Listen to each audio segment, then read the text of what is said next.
पहला पार्ट जो है that is about student investigates specific heat capacity. सबको याद है ना स्पेसिफिक हीट कैपेसिटी क्या थी? तो it's the amount of heat energy needed to change the temperature of a substance by 1 degree Celsius of 1 kilogram. यानी 1 केजी सब्सटेंस का 1 degree Celsius temperature change करने के लिए हमें जो हीट एनर्जी रिक्वायर्ड होगी उसे हम स्पेसिफिक हीट कैपेसिटी कहेंगे। अच्छा, आगे देखते हैं। he puts 25 centimetre cube of water in a beaker. तो ये हमारे पास एक बीकर है।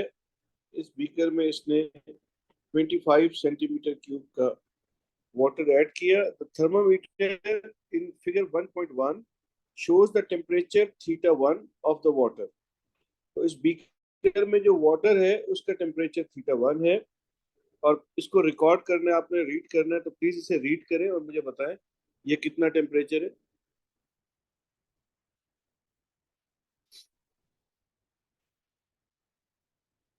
इसको मैंने जूम कर दिया ताकि और स्क्रीन पे क्लियर हो जाए। तो this is 0 and this is 10। 1 2 3 4 5 6 7 8 9 10। एक डिवीजन 1 के इक्वल 10 11 12 13 14 15 16 17 18। तो इट्स 18 डिग्री सेल्सियस। ठीक है,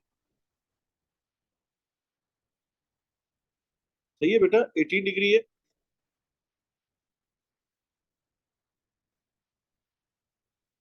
तो ये हमारे पास टेम्परेचर आ गया 18 degree Celsius initial.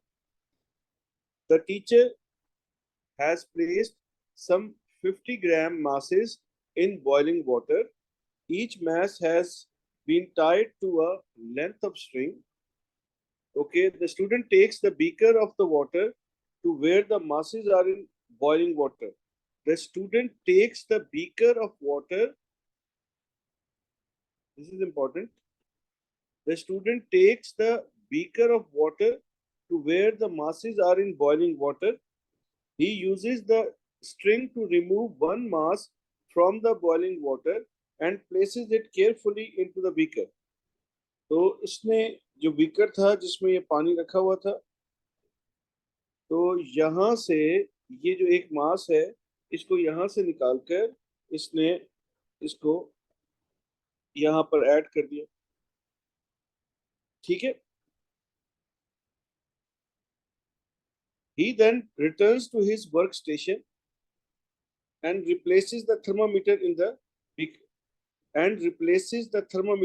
beaker okay. अब ये अपने वर्क स्टेशन पे वापस गया, यानी ये जो वाटर बॉईल हो रहा था that was at a distance, और उसके बाद ये जहाँ काम कर रहा था वहां पर सम डिस्टेंस ट्रेवल करके वहां गया और उसके बाद उसने वहां पे थर्मामीटर लगा के इसका टेम्परेचर मेजर किया। यानी ऑल द वे जब ये इस पॉइंट से ट्रेवल करके अपने वर्क स्टेशन पे जाएगा, इस सारे टाइमिंग्स में इस पानी का जो टेम्परेचर होगा वो सराउंडिंग में हीट एनर्जी लॉस होगी और जो ये टेम्परेचर मेजर करेगा वो एक्चुअल टेम्परेचर नहीं होना चाहिए। अभी देखते हैं, क्वेश्चन मेरा भी सॉल्व किया हुआ नहीं है, देखते हैं क्या कहता है। He then returns to his workstation and replaces the thermometer in the beaker. The thermometer in figure 1.3 shows the maximum temperature θ2 of the water. θ2 is the maximum temperature. इसको रीड करें।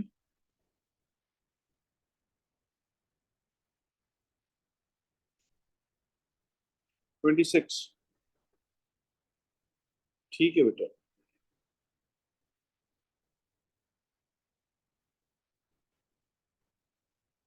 so it's 26 degrees Celsius. That's the, sorry, this is change in temperature. Sorry, it is asking something different. तो ये आ गया calculate the temperature change θ2। अच्छा, temperature change find करना, sorry. तो we know that θ1 हमारे पास कितना आया था बेटा, 18 डिग्री था। θ2 अभी हमने रीड किया दैट इज 26 डिग्री। तो अब θ2 26 minus 18 degree,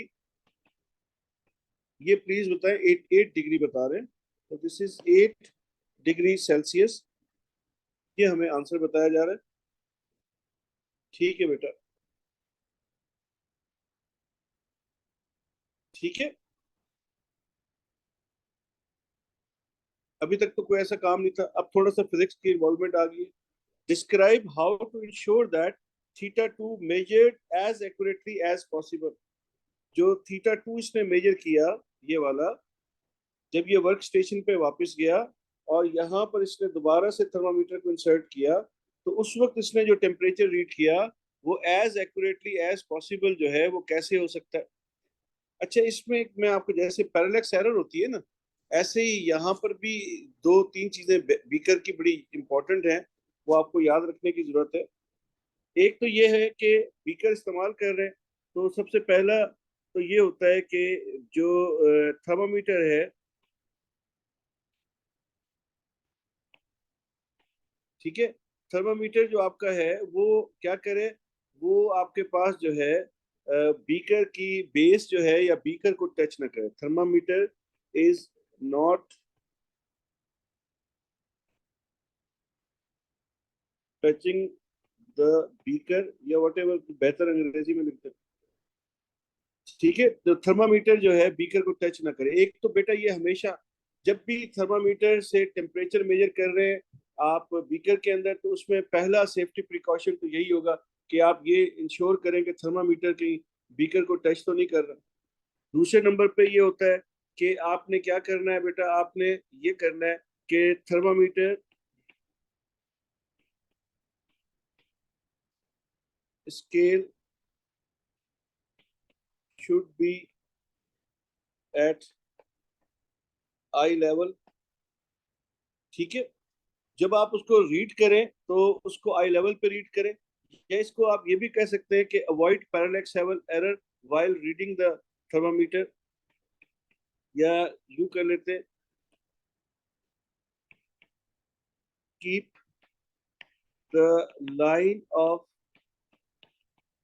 site perpendicular to the scale of thermometer. ये जब भी बेटा थर्मामीटर बीकर का आप कहीं भी सवाल देखें, ये दो दो तीन चीजें जो हर जगह पे फिट इन होंगी, ठीक है। जो आपका थर्मामीटर, जैसे डॉक्टर्स जब थर्मामीटर को रीड करते हैं तो वो थर्मामीटर को आई लेवल पे लाते हैं, आपने ऑब्जर्व किया होगा, ठीक है। Whenever you are reading the thermometer, आपका थर्मामीटर का स्केल और आपका आई लेवल सेम होना चाहिए। या सेकंड वे, आपको पैरेलैक्स एरर के बारे में एग्जामिनर को बताना चाहिए। इन दोनों में से कोई एक लिखना है, दोनों एक साथ लिखेंगे स्कोर एक ही मिलेगा, इन दोनों में से कोई एक लिखा जाएगा। और एक सबसे बेहतरीन आसान तरीका यही होता है कि आपका जो थर्मामीटर है वो बीकर को जो है टच ना कर रहा हो, ये आपने इंश्योर करना है, ठीक है। Thermometer does not touch the beaker.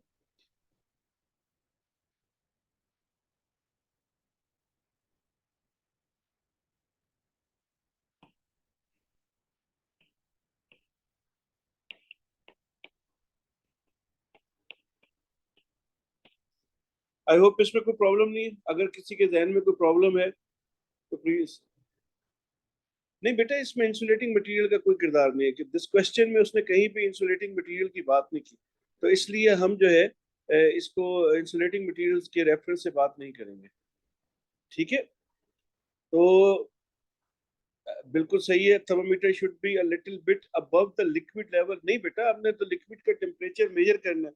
If we keep it above liquid level तो वो थर्मामीटर टेम्परेचर कैसे, आप इसको यूं कह सकते हैं, अगर आप इस सेंस में बात करना चाह रहे हैं, तो ensure one third immersion of thermometer in the beaker. ये बात सही है, वन थर्ड इमर्जन बिल्कुल सही है, ठीक है।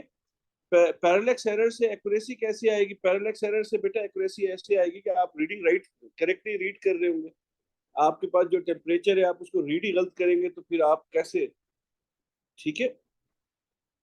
तो आई होप ये बात क्लियर होगी है। ये thermometer in contact with water, yes बेटा वो वाटर के साथ तो कांटेक्ट में होना चाहिए, बट बीकर के साथ इन कांटेक्ट नहीं होना चाहिए, नहीं तो वो बीकर का टेम्परेचर मेजर करेगा। जैसे बेस ऑफ द बीकर को टच कर रहा हो या किसी दीवार को, उसकी वॉल को टच कर रहा हो बीकर की, थर्मामीटर, तो वो आपके पास रीडिंग तो सही नहीं होगी ना, ठीक है। आई होप ये बात क्लियर है। अब ये हमें जन देखें, मेरी कोशिश है कि इन पार्ट्स में मैं आपको ऐसे ट्रिक्स बता दूं, ऐसे टिप्स दूं जो हर जगह पे आपके आंसर फिट होना शुरू हो जाए, तो आपके लिए आसान हो जाएगा एटीपी सॉल्व करना। तो ये बीकर और थर्मामीटर हैंडलिंग के लिए एक आसान सी हमने यहाँ पे दो तीन चीजें डिजाइन कर ली है जो अब हम हर जगह पे फिट इन कर सकते हैं। ठीक है बेटा। The next part, the beaker is made from a special type of glass. Suggest why it is suitable for this experiment. The glass does not expand because of a warm water. बिल्कुल सही है, सही बात है। तो इसकी वजह से ग्लास जो है वो ब्रेक नहीं होगा। ठीक है, so the glass does not expand because of the warm water and will not break. ये बात बिल्कुल ठीक लिखी है आपने। ये मैं आंसर भी यही लिख देता हूँ, आपने बिल्कुल सही बताया। आप ही का आंसर लिख देते हैं।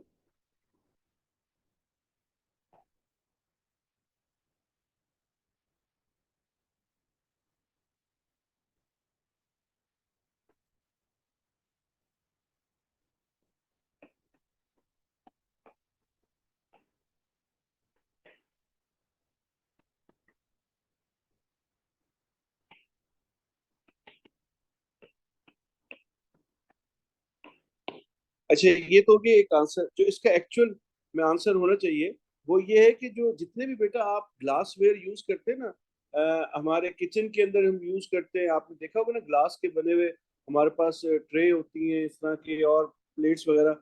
ये हम अपने केमिस्ट्री लैब में भी देखते हैं, फिजिक्स लैब में बीकर्स देखते हैं।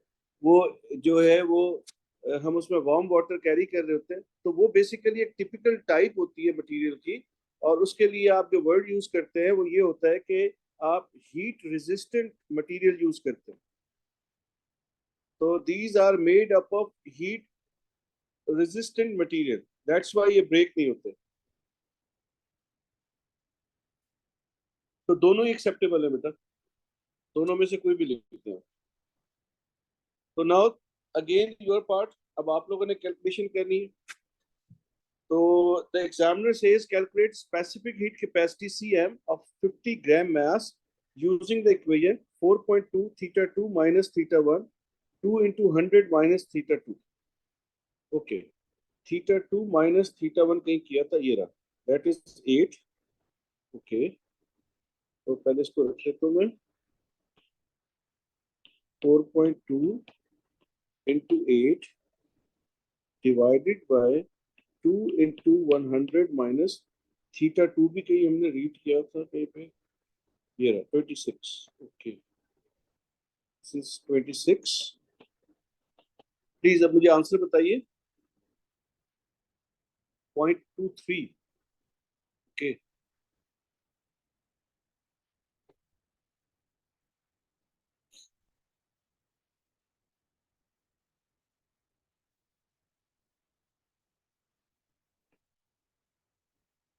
तो 0.23 बता रहे हैं बच्चे answer.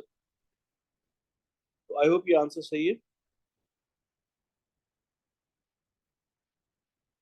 Describe two sources of error in the method used to determine CM.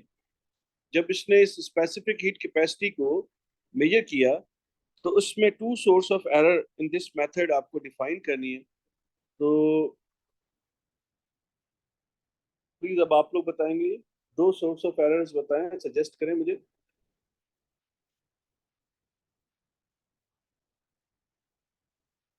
अच्छा बेटा, ये रीडिंग स्केल की रीडिंग थोड़ी है। ये कह रहा है कि इस मेथड को कैलकुलेट करते हुए आपसे जो है टू सोर्स ऑफ एरर्स क्या हो सकती है, इस मेथड के ऊपर डिस्कस करना। वो तो पर्टिकुलर किसी रीडिंग को रीड करते हुए, स्केल को रीड करते हुए पैरेलक्स एरर हम लिख सकते हैं।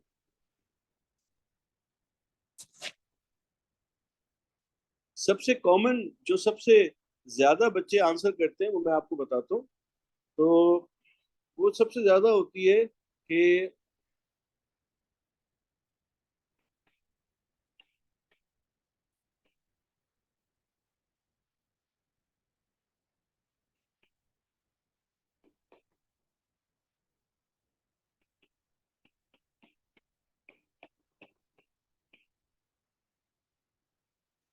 ठीक है, heat loss from water to surroundings. Surroundings में जो आपके पास हीट लॉस हो रही है, ठीक है,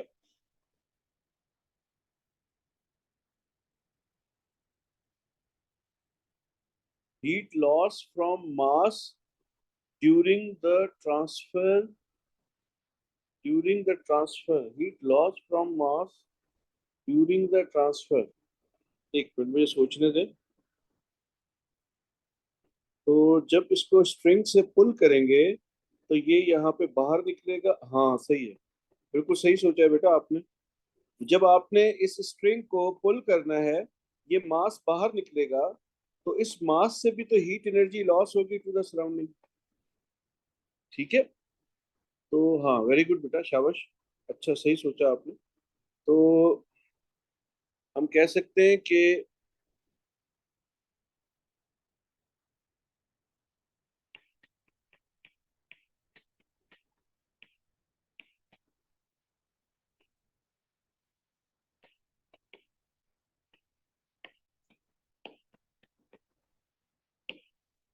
ठीक है।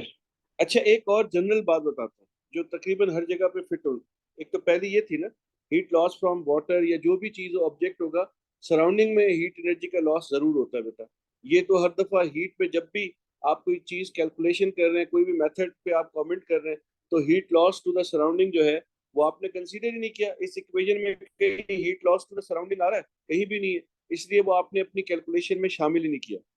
तो एक और इसमें एक जनरल वे हो सकता है, और वो जो तकरीबन हर जगह पे यूज होता है, वो ये है कि हीट जो है, जो बीकर यूज कर रहे हैं, तो वो बीकर जो है उसकी अपनी भी तो हीट कैपेसिटी होगी ना।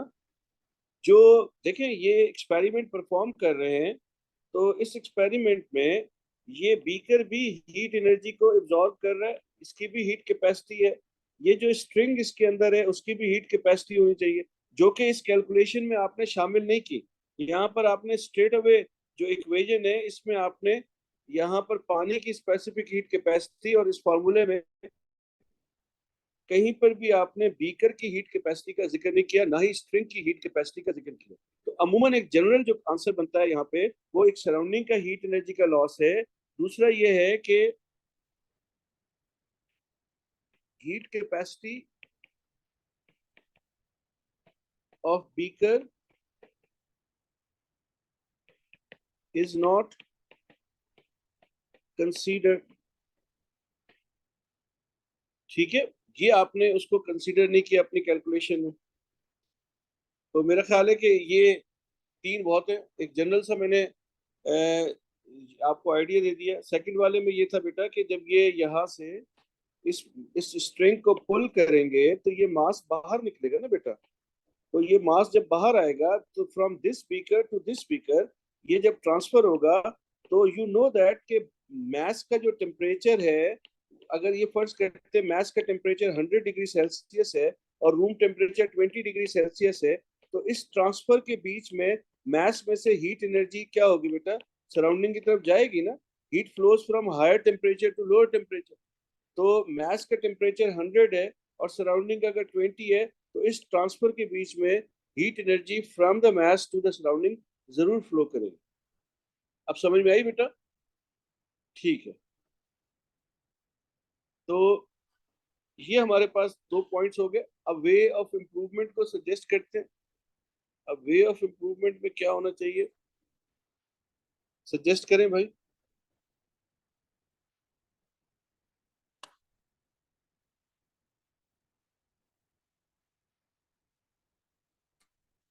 पहले पहले क्या लिखा है? Heat loss from water to the surrounding. कैसे स्टॉप कर सकते हो heat loss from the water या from the beaker to the surrounding?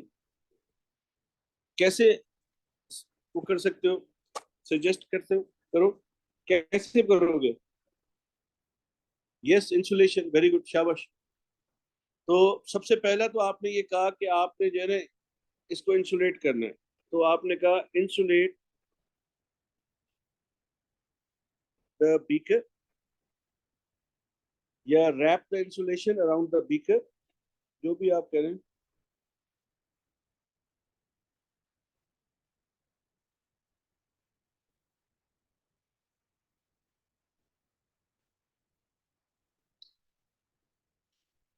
ठीक है, एक और स्टूडेंट कह रहे हैं कि वो लिड यूज कर रहे हैं, बिल्कुल ठीक है, good. a lid on beaker, इससे भी heat loss to the surrounding कम हो जाएगा। लिड समझते हैं ना आप, ऊपर से इसके ऊपर कुछ ढक्कन रख दें, इसको क्लोज कर दें यहां से, ठीक है। और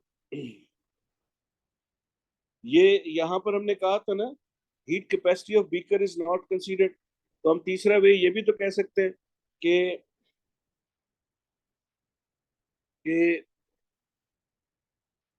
use heat capacity of beaker in the equation.